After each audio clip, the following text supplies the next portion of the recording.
Good morning student. Sunrise education academy Samdari में आपका स्वागत है। आज हम पढ़ने जा रहे हैं कीवर्ड्स और आइडेंटिफायर, कमेंट्स, वेरिएबल, इनके बारे में अपन विस्तार से अध्ययन करेंगे। तो इस चैप्टर में हमने पढ़ा था पहले पाइथन का इंट्रोडक्शन, यानी इस चैप्टर के अंतर्गत हमने क्या पढ़ा था? पाइथन का इंट्रोडक्शन, यानी introduction to Python, introduction to Python.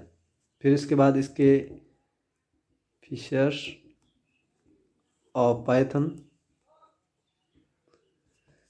ठीक है, और फिर पाइथन की शुरुआत और पाइथन के एग्जीक्यूशन मोड्स, ठीक है। आज हम पढ़ने जा रहे हैं कीवर्ड्स। तो कीवर्ड्स होते क्या है? देखो, कीवर्ड्स को हिंदी में कहते हैं, कीवर्ड्स हो गए,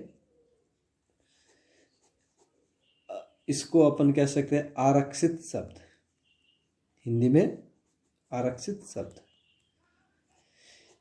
यानी दूसरी भाषा में कहे तो फिर ये कह सकते हैं कि ये एक रिजर्व वर्ड है जो पाइथन में मौजूद होते हैं, जिनका उपयोग अपन किसी एक निश्चित अर्थ के लिए या किसी निश्चित प्रोग्राम के लिए किया जाता है, ठीक है।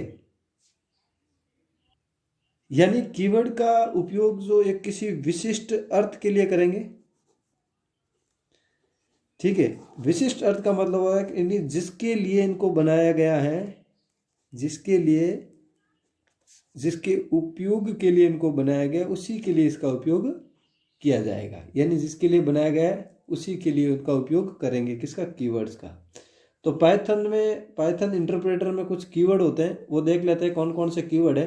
तो आपको इतना ध्यान रखना है कि ये जो कीवर्ड होता है उसको अपन रिजर्व्ड वर्ड भी कह सकते हैं, या फिर आप उसको आरक्षित शब्द भी कह सकते हैं, ठीक है नी, यानी आरक्षित शब्द, ठीक है। तो आइए इसके बारे में पढ़ लेते हैं। तो देखो, कीवर्ड्स आर रिजर्व्ड वर्ड्स। देखो, keywords are reserved words. Each keyword has a specific meaning to the Python interpreter, and we can use a keyword in our program only for the purpose for which it has been defined. यानी keywords are reserved words, यानी keyword है वो क्या है? आरक्षित शब्द है या रिजर्व वर्ड है। इस keyword has a specific meaning, यानी प्रत्येक कीवर्ड के एक विशिष्ट अर्थ होता है। टू द पाइथन इंटरप्रेटर, किसके लिए? यानी पाइथन इंटरप्रेटर के लिए प्रत्येक कीवर्ड का एक विशेष अर्थ होता है। And we can use a keyword in our program, और उनका कीवर्ड हम अपने प्रोग्राम में करते हैं only for the purpose for which it has been defined, और उनका उपयोग, कीवर्ड का उपयोग जिसके लिए उसको परिभाषित किया गया है, ठीक है। हिंदी मीडियम के कीवर्ड आरक्षित शब्द है। सबसे बड़ी बात ये रखना ध्यान कि कीवर्ड क्या? एक आरक्षित शब्द है। प्रत्येक कीवर्ड का पाइथन इंटरप्रेटर के लिए एक विशिष्ट अर्थ है, यानी जितने भी कीवर्ड है उन सभी कीवर्ड का एक विशिष्ट अर्थ होता है पाइथन इंटरप्रेटर के लिए, और हम अपने प्रोग्राम में केवल उसी उद्देश्य के लिए एक कीवर्ड का उपयोग कर सकते हैं जिसके लिए इसे परिभाषित किया गया है। यानी प्रोग्राम में कीवर्ड का उपयोग हम उस उद्देश्य के लिए करेंगे जिस उद्देश्य के लिए उस कीवर्ड को डिफाइन किया गया है या फिर उस कीवर्ड को परिभाषित किया गया है। अब इसके अंतर्गत कुछ कीवर्ड्स हैं, जैसे false, none, true, and, as, assert, break, class, continue, def, delete, if, else, except, यानी ये सब कीवर्ड है। इन सभी कीवर्ड का, जैसे अगर कोई एग्जाम्पल में देख, जैसे मान लो आपको, आपके सामने दो प्रकार की वैल्यू आती है। जैसे एक वैल्यू आती है गलत, ठीक है, यानी रॉन्ग, और एक वैल्यू आती है आपके राइट। तो उसके लिए अपन यहाँ पर दो प्रकार के कीवर्ड करेंगे। तो गलत आ रही है तो यहाँ पर फॉल्स दे देंगे, और अगर रॉन्ग, राइट आ रही है तो फिर यहाँ पर ट्रू दे देंगे। तो यानी इन दोनों कीवर्ड का उपयोग है वो अपन किस लिए करेंगे? इन दोनों को जिस उद्देश्य के लिए बनाया गया है, यानी जिस उद्देश्य के लिए कीवर्ड को बनाया गया है उन्हीं उद्देश्य के लिए या उन्हीं पर्पज़ के लिए अपन इसका उपयोग करेंगे। जैसे एग्जाम्पल के लिए कि आपको किसी भी प्रोग्राम को कंटिन्यू यानी चलाते रहना है, तो फिर यहाँ पर देखो एक कंटिन्यू कीवर्ड है। अब कंटिन्यू कीवर्ड का मतलब क्या होता है कि उस कीवर्ड का उपयोग करके आप उस प्रोग्राम को कंटिन्यूसली यानी चलाते रहेंगे, ठीक है, बीच में रोकने की आवश्यकता नहीं है। तो मतलब जिस उद्देश्य के लिए कीवर्ड बनाए गए हैं उसी उद्देश्य के लिए अपन उसको प्रोग्राम में यूज करेंगे, ठीक है। ये हो गए कीवर्ड्स। तो ये कुछ कीवर्ड्स हैं, ये आप देख लेना एक बार। अब आते हैं आइडेंटिफायर, यानी जिसको अपन हिंदी में अभिज्ञानक या फिर पहचानकर्ता भी कहते हैं। तो आइडेंटिफायर का मतलब क्या होता है कि जो आइडेंटिफायर होता है उन आइडेंटिफायर का यूज अपन वेरिएबल को पहचान करने के लिए, फंक्शन की पहचान करने के लिए, या फिर अदर एंटिटी होती है उनकी पहचान करने के लिए उसका उपयोग किया जाता है। तो आइडेंटिफायर है जो, यानी जो आइडेंटिफायर है इनका उपयोग प्रोग्राम में किसी वेरिएबल, फंक्शन या फिर अदर एंटिटीज की पहचान करने के लिए इनका उपयोग करते हैं। अब जो आइडेंटिफायर होते हैं इनकी पहचान करने के लिए कि कैसे आइडेंटिफायर होते हैं उसके लिए कुछ रूल्स है, वो आप समझ लो। पहली बात तो रूल्स में ये बताया गया है कि आइडेंटिफायर में पहला रूल्स ये है कि इसका जो सबसे पहली बात है कि इसको लोअर केस या अपर केस, यानी स्मॉल लेटर या कैपिटल लेटर, यानी इसका जो अक्षर होगा वो या तो स्मॉल लेटर में होगा या फिर कैपिटल लेटर में होगा। पहली बात तो ये, ठीक है। फिर इसके अंतर्गत इन्होंने बताया कि स्मॉल और कैपिटल के अलावा इसके अंतर्गत आप नंबरिकल, अल्फा न्यूमेरिक, ये भी आप इसके अंतर्गत रख सकते हैं, ठीक है। तो अब आपका ये जो शुरुआत करेंगे कि भाई किस प्रकार से इस नेम की शुरुआत होती है, तो नेम की शुरुआत इन्होंने बता दिया कि अपर और लोअर केस के साथ अल्फाबेट होने चाहिए, और उसके बाद अंडर स्कोर होना चाहिए, अंडर स्कोर का साइन। अंडर स्कोर साइन के बाद इन्होंने बताया कि इसके अंदर जो अपने ये बता दिया A to Z स्मॉल और A to Z कैपिटल, और साथ इसमें 0 to 9 नंबर होंगे, ठीक है। अब इसके बाद इसके अंतर्गत आइडेंटिफायर जो है वो डिजिट के साथ कभी भी शुरुआत नहीं करेंगे, ठीक है, ये ध्यान रखना, नहीं नंबर के साथ शुरुआत नहीं करते। फिर ये कह सकते हैं सेकंड नंबर कि आइडेंटिफायर की जो लेंथ है वो कितनी भी हो सकती है, कोई भी लेंथ हो सकती है। अब आइडेंटिफायर के अंदर कीवर्ड का उपयोग नहीं कर सकते अपन, कीवर्ड का उपयोग नहीं करते। आइडेंटिफायर के अंदर इसके अंतर्गत जो विशेष सिंबल होते हैं, यानी जिसे स्पेशल सिंबल कहते हैं, जैसे हैश, @ डॉलर, परसेंटेज, ये जो सिंबल होते हैं इन सिंबल का भी उपयोग नहीं किया जाता। तो ये सब आइडेंटिफायर है। तो देखते हैं इसके आइडेंटिफायर क्या कहता है। तो देखो, identifiers are named use to identify a variable, functions और other entities in a program, यानी प्रोग्राम में किस किस प्रकार की वेरिएबल, फंक्शन और अदर एंटिटीज इन प्रोग्राम।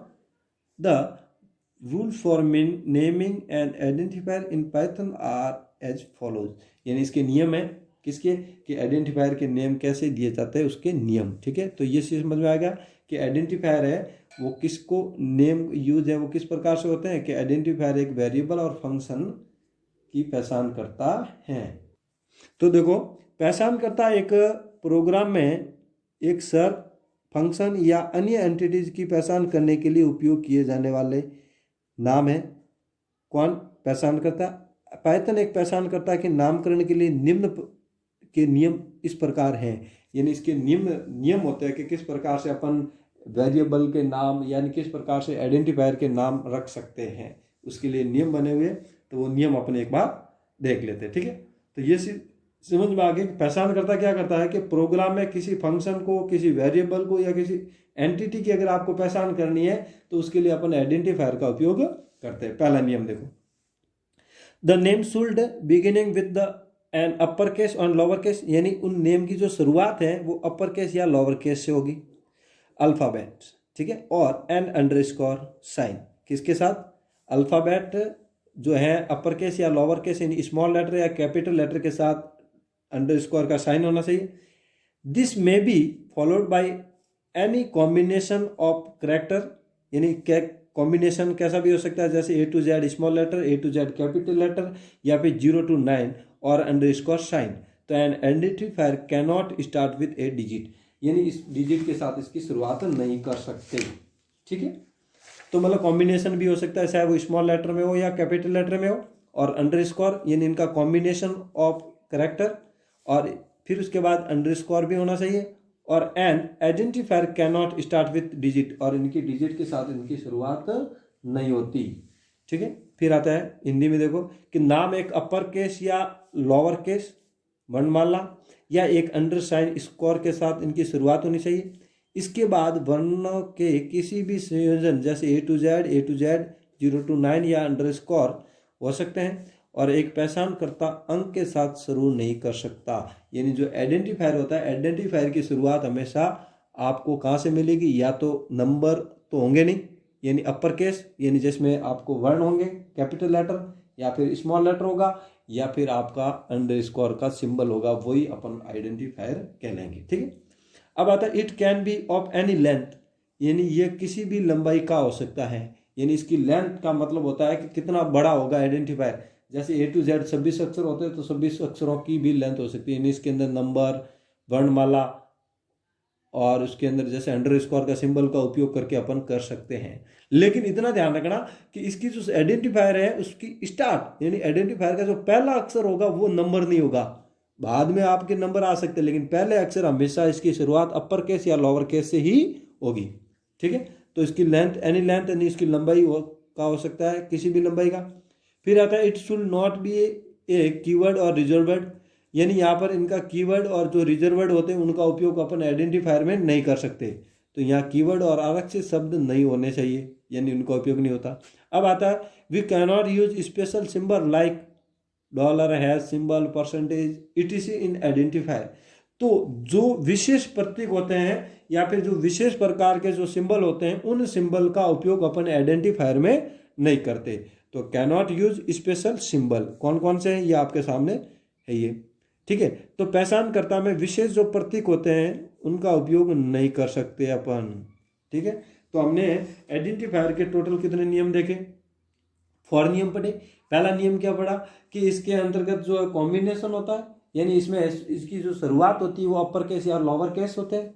फिर इसके अंदर कॉम्बिनेशन हो सकता है चाहे A to Z small letter, A to Z capital और 0 to 9, और इसके अंदर एक अंडरस्कोर का भी सिंबल होता है, और इनकी शुरुआत है वो डिजिट के साथ नहीं कर सकते। फिर हमने देखा कि इसकी लंबाई कितनी भी हो सकती है, इसके अंदर कीवर्ड का उपयोग नहीं कर सकते, और फिर इसके अंदर देखा कि स्पेशल अक्षर का भी इसके अंतर्गत उपयोग नहीं कर सकते। ठीक है, तो ये हो गया आइडेंटिफायर। अब आता है वेरिएबल। अब वेरिएबल है वो, वेरिएबल की अगर बात करें तो वेरिएबल एक प्रकार का यूनिकली आइडेंटिफायर है जो पहचाना जाता है किसके द्वारा, आइडेंटिफायर के द्वारा। क्योंकि हमने पहले भी ये देखा था कि प्रोग्रामिंग जो लैंग्वेज होती है, यानी जो प्रोग्रामिंग लैंग्वेज होती है उस प्रोग्रामिंग लैंग्वेज के अंतर्गत, यानी प्रोग्रामिंग लैंग्वेज है उस प्रोग्रामिंग लैंग्वेज के अंतर्गत जो आइडेंटिफायर होता है वो आइडेंटिफायर क्या करता है, आइडेंटिफायर क्या करता है, वेरिएबल को देखता है कि वेरिएबल कैसी होगी। ठीक है, तो ये बताया गया कि वेरिएबल जो है वो एक यूनिकली आइडेंटिफायर होता है किसके लिए भाई, ये नेम यानी नाम को, यानी एक विशिष्ट नाम पहचानकर्ता द्वारा उनकी पहचान की जाती है। ठीक है, अब वेरिएबल में जो पाइथन होते हैं, ठीक है, पाइथन में जो वेरिएबल होती है, यानी पाइथन में जो वेरिएबल होती है वो वेरिएबल ऑब्जेक्ट को संदर्भ करती है, किसको, ऑब्जेक्ट को। अब इसके अंतर्गत क्या हो सकते हैं कि ऑब्जेक्ट में या तो कोई आइटम हो सकती है या फिर कोई प्रकार का एलिमेंट, जिसे हिंदी में कहते हैं तत्व। जो आइटम और जो एलिमेंट जो तत्व है वो तत्व क्या करता है, स्टोर इन द मेमोरी, इनको मेमोरी में स्टोर करने के लिए ऑब्जेक्ट को रेफर करते हैं।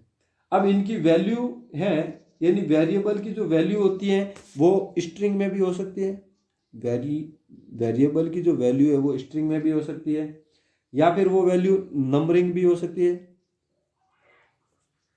ठीक है, या फिर वो combination of alpha numeric character भी हो सकती है। किसका कॉम्बिनेशन होगा? अल्फा न्यूमेरिक कैरेक्टर का भी कॉम्बिनेशन हो सकता है। तो अब इनको समझते हैं कि स्ट्रिंग का मतलब होगा कि इसके अंदर ओनली फॉर कैरेक्टर वैल्यू आएगी। कैरेक्टर वैल्यू कौन सी? जिसके अंदर A to Z small letter या फिर A to Z capital letter alphabet number होंगे। ठीक है, नंबर के अंदर हमें पता लग गया कि इसके अंदर 0 to 9 ही होंगे। तो जैसे ABC, तो ये तो हो गए क्या? String value. अब यहाँ पर नंबरिंग वैल्यू दे रहा हूँ तो 7 4 3 ये हो गए स्ट्रिंग वैल्यू। और यहाँ पर जो अल्फा न्यूमेरिक कैरेक्टर होते हैं जिसके अंतर्गत नंबर और कैरेक्टर दोनों, जैसे CD 67, तो ये हो गए। अब जो यहाँ पर स्ट्रिंग वैल्यू होती है ये हमेशा डबल क्वार्टेट के अंदर बंद किए जाते हैं, जैसे AB। अब डबल क्वार्टेट के साथ इसको सिंगल क्वार्टेट में भी बंद कर सकते हैं आप, लेकिन नंबर को अपन डबल क्वार्टेट में बंद नहीं करेंगे। और अल्फा न्यूमेरिक कैरेक्टर होता है उनको भी किसी क्वार्टेट में बंद नहीं किया जाता। तो इस प्रकार से वेरिएबल होती है। तो अब इसके बारे में पढ़ लेते हैं। तो देखो कि a variable in a program is uniquely identified by a name identifier, यानी आइडेंटिफाइड नेम आइडेंटिफायर। यानी एक प्रोग्राम में एक सर, हिंदी वेरिएबल्स जो होते हैं वो हिंदी में सर होते हैं, ठीक है। विशिष्ट नेम यानी इनका कोई विशिष्ट नाम होता है, पहचानकर्ता द्वारा पहचाना जाता है, यानी आइडेंटिफायर के द्वारा इसको आइडेंटिफाइड किया जाता है, ठीक है।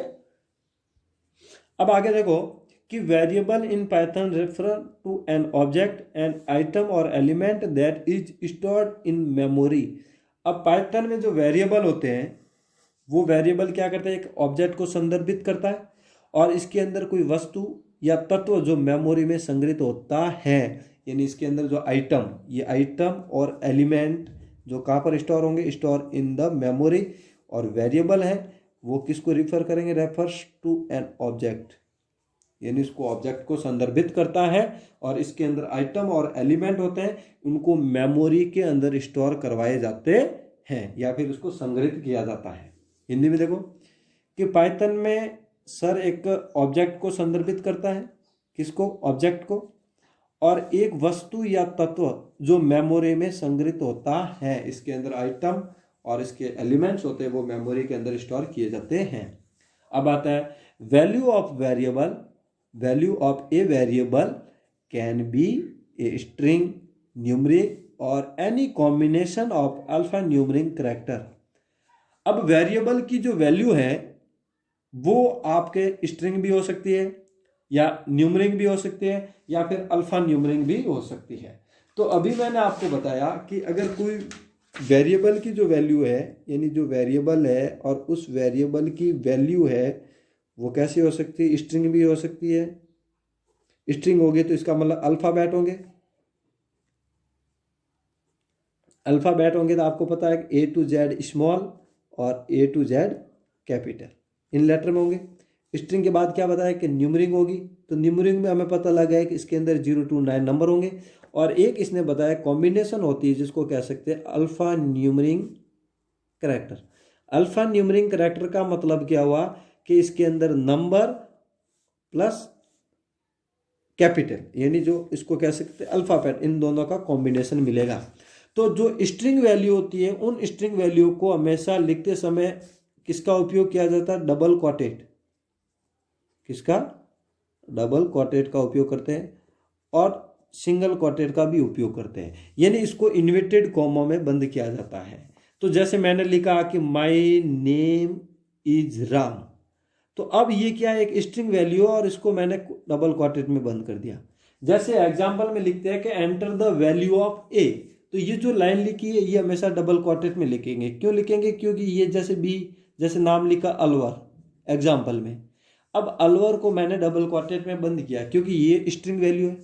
अब यहाँ पर जैसे मैं लिखूँ 743, तो इसको मैंने डबल क्वार्टेट में बंद नहीं करेंगे क्योंकि नंबर वैल्यू हमेशा डबल क्वार्टेट में बंद नहीं होती।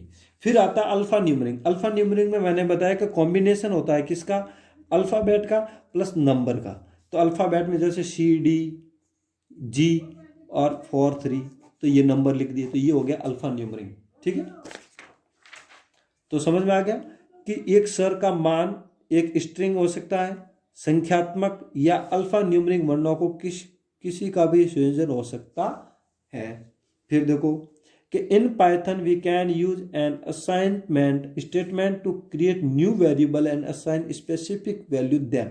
यानी पाइथन में इसका जो उपयोग है, किसका, वेरिएबल का, इसका उपयोग अपन क्या कर सकते हैं, यूज एन असाइनमेंट स्टेटमेंट, यानी इसके अंतर्गत बनाने के लिए और किसी टू क्रिएट कि क्या असाइनमेंट स्टेटमेंट को क्रिएट करने के लिए new variable and assign specific value to them, और इसके अंदर किसी विशिष्ट मान को निर्दिष्ट करने के लिए इसका उपयोग किया जाता है या फिर वेरिएबल को बनाया जाता है।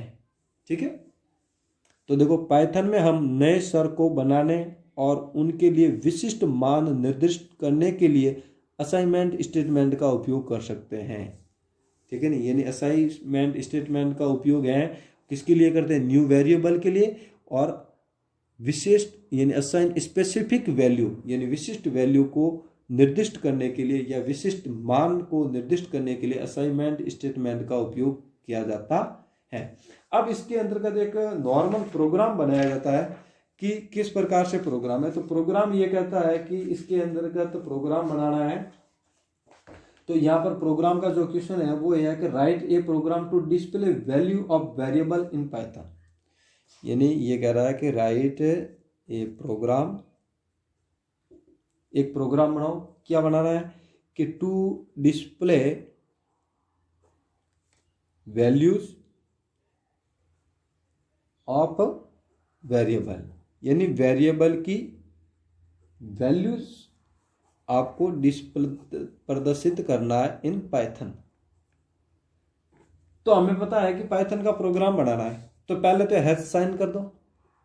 हैश साइन हमेशा क्या होता है, कमेंट्स के लिए उपयोग करते हैं हैश साइन, और कमेंट्स में उपयोग करते हैं। तो हमें ये पता लग गया कि इनका जो उपयोग है कमेंट्स में, जो अपन आगे पढ़ लेंगे, कि हैश साइन में क्या होता है कि सिर्फ इसको इग्नोर किया जाता है कब, निष्पादित करते समय, यानी जब इसको एग्जीक्यूट करेंगे तब इसको उपयोग अनदेखा कर देगा। तो हैश साइन एक कमेंट में होता है।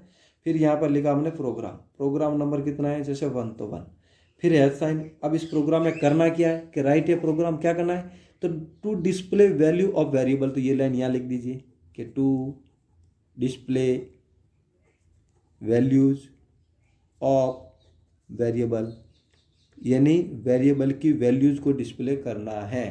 तो पहले अब यहाँ पर क्या करेंगे, अपन एक मैसेज भेजेंगे, जैसे मैसेज,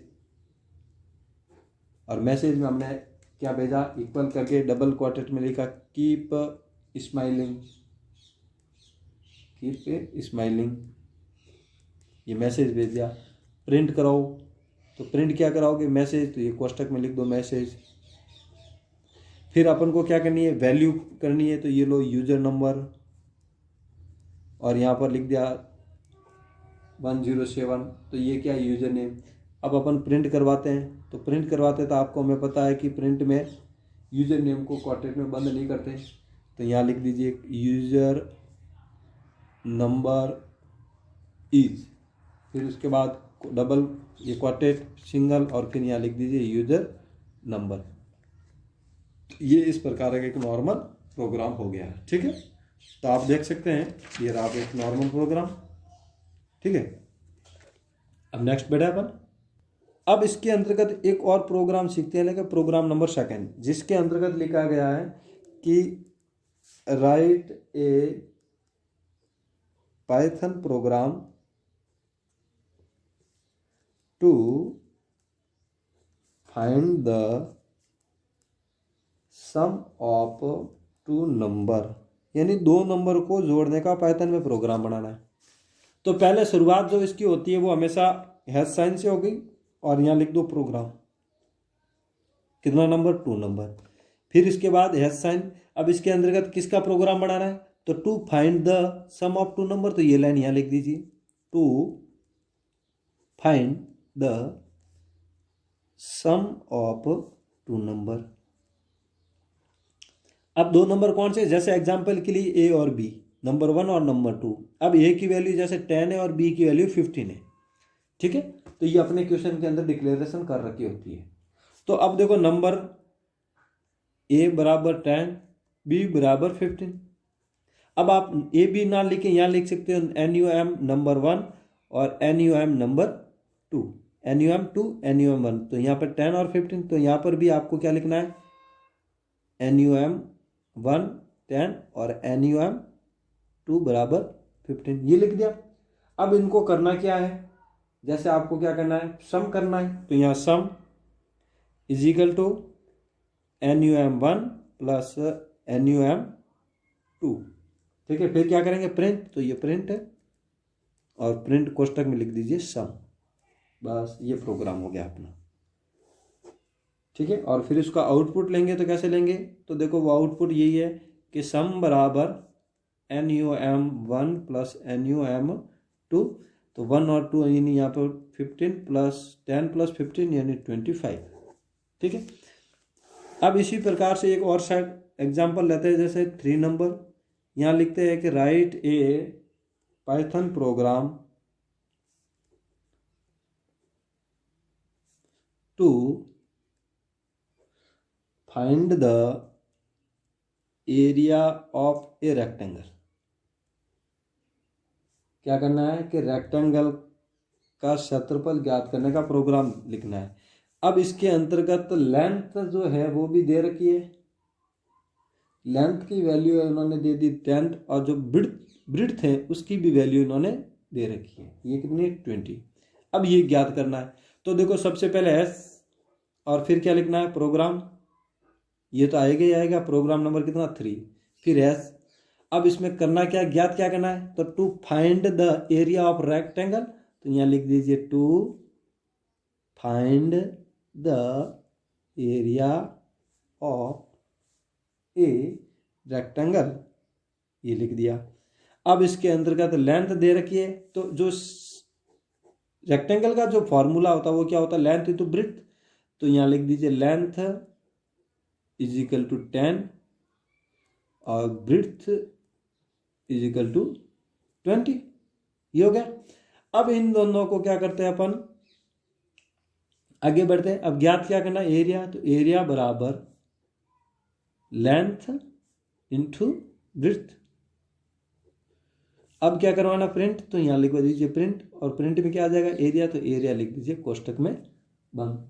तो ये हो गया अपना किसका, त्रिभुज का, सॉरी आयत का क्षेत्रफल ज्ञात करने का प्रोग्राम, किसमें, पाइथन में। अब इनको मल्टीप्लाई करते हैं ना, तो लेंथ इंटू ब्रेड्थ यानी 10 इंटू 20, तो इसकी जो आंसर है वो आ जाएगा अपने 200, ठीक है।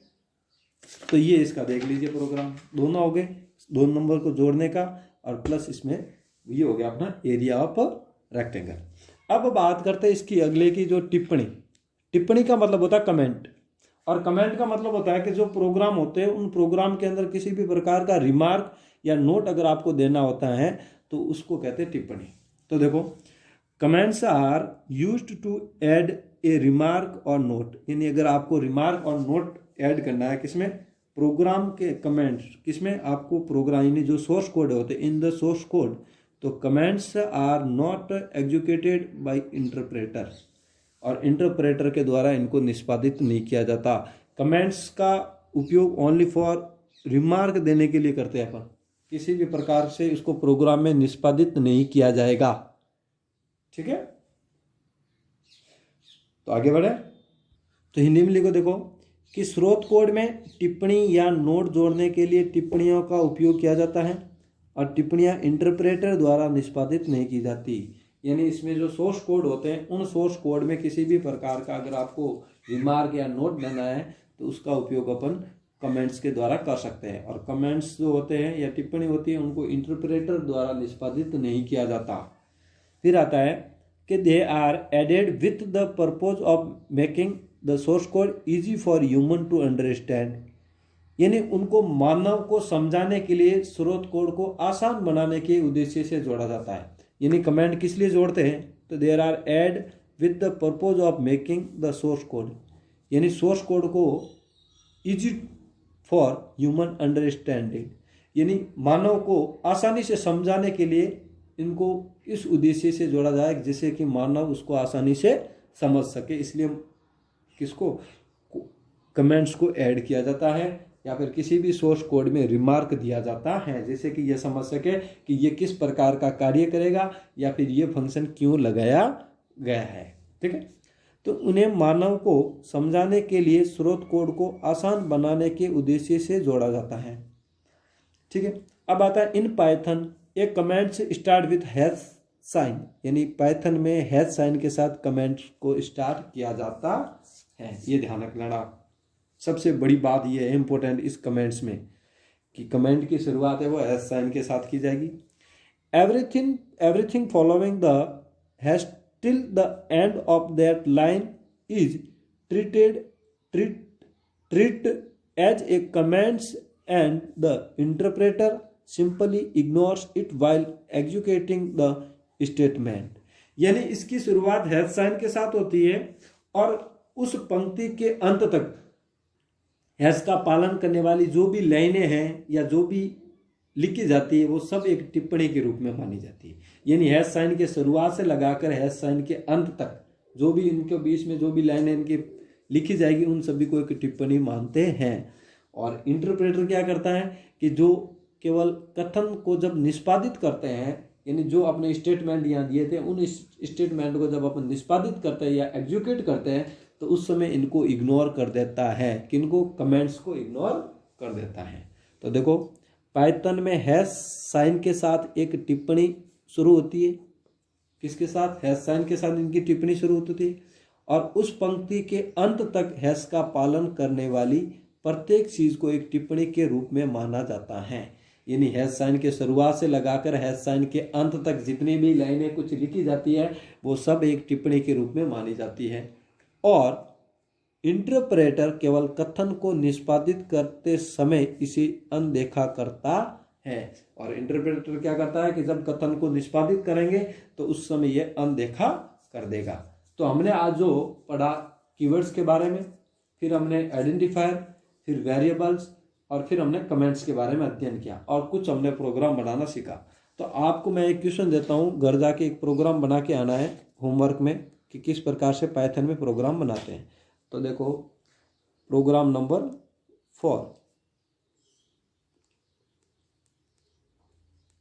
Right a Python program to find the area of a triangle. यानी ट्राइंगल का क्षेत्रफल ज्ञात करने का आपको एक प्रोग्राम बनाया है जिसके अंदर दे रखा है कि given that it's base is 50 units and height is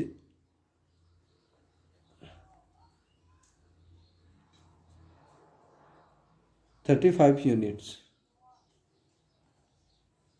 ठीक है, अब ये आप करके आओगे।